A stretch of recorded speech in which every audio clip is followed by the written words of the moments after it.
Assalamualaikum warahmatullahi wabarakatuh. Perkenalkan, saya Ikhwani, guru geografi di SMA Sukma Bangsa Luxmawe. Saya akan melakukan praktik baik pembelajaran mendalam dengan metode computational thinking serta mengintegrasikan dengan penggunaan teknologi dan nilai-nilai Islami. Baik ini menjadi penting karena pertama, dinamika tata ruang desa di Kota Luxmawe yang terlihat belum seimbang antara pembangunan dengan kesadaran lingkungan. Kedua, refleksi pembelajaran tahun sebelumnya menunjukkan bahwa sebagian siswa cenderung hanya mampu menjawab soal teoritis dan belum mampu menganalisis secara mendalam, sehingga perlu peningkatan skill critical thinking. Selain itu, hasil analisis rapor pendidikan sekolah tahun 2024 menunjukkan perlu adanya penguatan pada aspek kualitas pembelajaran dan pembentukan karakter. Assalamualaikum warahmatullahi wabarakatuh. Waalaikumsalam. Doa dimulai. Bismillahirrahmanirrahim. Raditu billahi islami dina matika ya arhamar rahimin. Amin. Baik, sebelum kita lanjut ke kegiatan pembelajaran, izinkan Bu Ani mengecek kesiapan kalian terlebih dahulu. Tolong dicek sendiri. Sudah ada alat dan kebutuhan untuk kita belajar? Sudah. Bu Ani sudah sediakan satu ice breaking.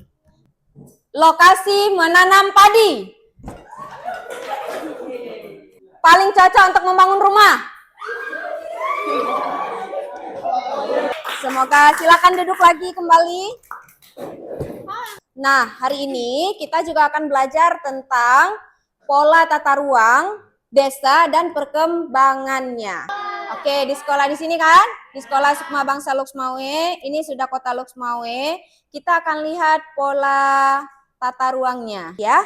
Oke, dari hasil observasi, dari tadi kita lihat citra satelit melalui Google Earth, tentunya kalian dapat membedakan. Tentunya terlihat ada pola ruang yang berbeda dari setiap desa yang ada di Luxmawe. Oke, berarti ada yang di pinggir jalan, di pesisir, di perbukitan, seperti Panggoya. Jadi itulah yang mempengaruhi kenapa beda-beda gitu antara desanya. Oke, kenapa tujuan pembelajaran kita hari ini, Nak? Kita akan belajar menggunakan pendekatan mendalam dengan metode computational thinking. Apa yang diharapkan setelah pembelajaran hari ini? Yang pertama, kalian mampu menjelaskan pengertian dan ciri khas desa sebagai wilayah pemukiman. Nah, mari sama-sama kita lihat sepenggal ayat Al-Quran di depan.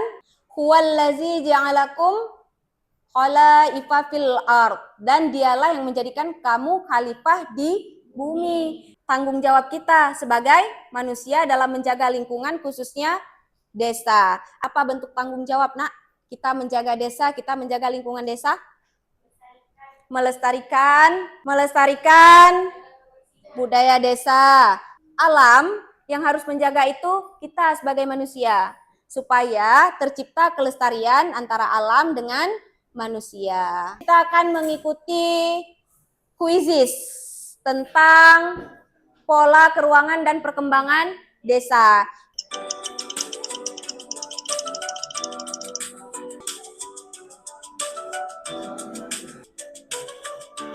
Berdasarkan hasil pretest, pemahaman awal kalian, Nak, terhadap perkembangan dan pola keruangan desa cukup baik. Kita lihat dulu pengertian desa. Desa berasal dari bahasa Sanskerta yaitu deshi, yang artinya tanah kelahiran atau tanah tumpah darah. Sekarang, yuk kita sebutkan istilah-istilah lain desa. Kampung. Kampuang dari mana? Sumatera Barat. Ada lagi? Gampong dari mana gampong? Dari Aceh. Akan pilih mana yang masuk ke aspek ekonomi, mana yang masuk ke aspek sosial, mana yang masuk ke aspek budaya. Oke, antara pembangunan dengan kelestarian alamnya itu harus dijaga keseimbangannya. Sudah duduk berkelompok sesuai dengan instruksi Bu Ani, maka sekarang Bu Ani bagikan lembar kerjanya. Nah, ini lembar kerjanya. Slide yang Bu Ani tampilin, satu jawab. Oke, silakan cek LKPD. Menuliskan tipologi desa berdasarkan kasus yang Bu Ani tampilkan di depan. Berdasarkan cerita ini, Di LKPD Bu Ani sediakan 3 kolom, benar nak? Nah, ada desa 1, desa 2, dan desa 3. Ya, desa kedua? Oke, kita ke desa yang terakhir. Tipologi desa ada 3 tadi kan nak? Ada swadaya, swakarya, dan swasembada. Pola keruangan desa. Kalau tadi tipologi desa berdasarkan perkembangannya ada 3. Pola keruangan desa ada pola memusat, memanjang, melingkar, menyebar. Oke, Panggoy ini pola apa kira-kira nak? Desa Panggoy? Memanjang. Oke, desa memanjang. Kan kalian mengobservasi 2 desa, Lancanggaram dan Ujong-Blang. Sekarang Ujong-Blang. Ini pola pemukiman di Lancanggaram. Bagaimana seharusnya ruang publik desa itu diatur agar mencerminkan keadilan dan kemaslahatan masyarakat. Kita nih sebagai orang Islam, ayo kita refleksikan. Tempat beribadah kita di masjid. Oke, lihat di LKPD-nya, di situ Bu Ani minta kalian tulis. Ada berapa desa kemarin yang diobservasi? Ini yang tadi seharusnya, jenis polanya, pola memanjang, ciri-cirinya. Ini udah betul, ini hasil observasi lapangan. Bandingkan kan? Kalian nulis ciri-cirinya berdasarkan 3 aspek. Swakarya, swasembada. Silakan diskusi dengan teman satu tim. Sekarang kita akan memasuki tahapan terakhir dari computational thinking hari ini. Cara bermainnya ini sebagai perangkat, kalian akan menggunakan unplug coding. Case yang berbeda-beda. Setelah kalian selesaikan dengan kit coding ini, baru menjawab 2 pertanyaan yang di bawah. Desa ini tidak mengalami kemacetan. Apakah ada pengecoh di situ atau bagaimana? Tahap pertama, pindahin. Nah, berarti penataan pemukiman daerah yang lebih tinggi. Ini case-nya, coba baca Said, apa case-nya? Wilayah daerah rawan banjir ini bukan salah satu langkah efektif untuk... Gimana perasaannya setelah mengikuti pembelajaran menggunakan coding tadi? Kita akan merefleksikan kegiatan hari ini, nak. 3 tipologi desa sama 4 pola. Oke, itu nilai-nilai Islam dalam perkembangan desa. Kita tepuk tangan untuk pembelajaran kita hari ini. Semoga dengan pembelajaran kita mengenal ruang desa hari ini, kita tidak hanya mengenal desanya. Pola keruangan desa itu harusnya disusun atau diatur berdasarkan mementingkan keseimbangan antara pembangunan dan... Sebagai penutup pembelajaran hari ini, mari kita lihat satu kutipan. Ruang desa bukan sekedar peta. Seperti kata pepatah, menata ruang desa berarti menata kehidupan. Baik, terima kasih atas segala perhatian yang baik hari ini.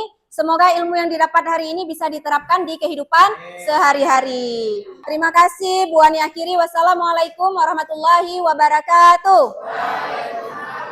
Penerapan inovasi pembelajaran berbasis computational thinking pada materi tata ruang desa di SMA Sukma Bangsa Luxmawe memberikan hasil nyata, yaitu pembelajaran menjadi kontekstual, pembelajaran mendalam terrealisasi, dan peningkatan hasil rapor pendidikan tahun 2025. Jadi hari ini saya belajar tentang pola tata ruang desa dan juga tahap perkembangannya. Nah, kalau untuk pola tata ruang desa itu ada 4, yaitu ada melingkar, menyebar, memanjang, dan juga memusat. Dalam pembelajaran geografi untuk mengasah critical thinking kami dalam menentukan letak-letak strategis dan pengambilan solusi atas permasalahan. Hari ini belajarnya jadi menyenangkan karena menggunakan compositional thinking sehingga jadi nggak biasa aja. Assalamualaikum warahmatullahi wabarakatuh. Saya Sarlifanti, Kepala SMA Sukma Bangsa Luxmawe. Beruntung Sukma Bangsa memiliki seorang guru geografi yang bernama Ibu Ikhwani. Beliau merancang proses pembelajaran dengan mengintegrasikan banyak poin. Pertama, beliau merancang pembelajaran dengan mengintegrasikan computational thinking di dalamnya, di mana menggunakan unplug coding yang itu akan sangat menyenangkan bagi anak-anak. Tidak hanya menyenangkan, tapi juga akan ada proses berpikir yang sangat mendalam pada saat proses pembelajaran berlangsung. Beliau tidak hanya bermain di dalam kelas menggunakan unplug coding, tapi juga beliau berusaha untuk menggunakan aplikasi yang dimana anak-anak juga bisa melihat bagaimana proses perancangan desa itu dilakukan. Beliau menggunakan salah satu aplikasi yang namanya Google Earth. Semoga terwujud sebuah proses pendidikan yang menjunjung tinggi nilai keterampilan, juga menjunjung tinggi nilai karakter. Selamat untuk Bu Ikhwani, semoga bisa terus berkarya, berkontribusi untuk pendidikan yang lebih maju. Wassalamualaikum warahmatullahi wabarakatuh. Demikian pemaparan sedikit terkait praktik baik saya, semoga dapat menginspirasi bagi guru yang lainnya. Terima kasih. Wassalamualaikum warahmatullahi wabarakatuh.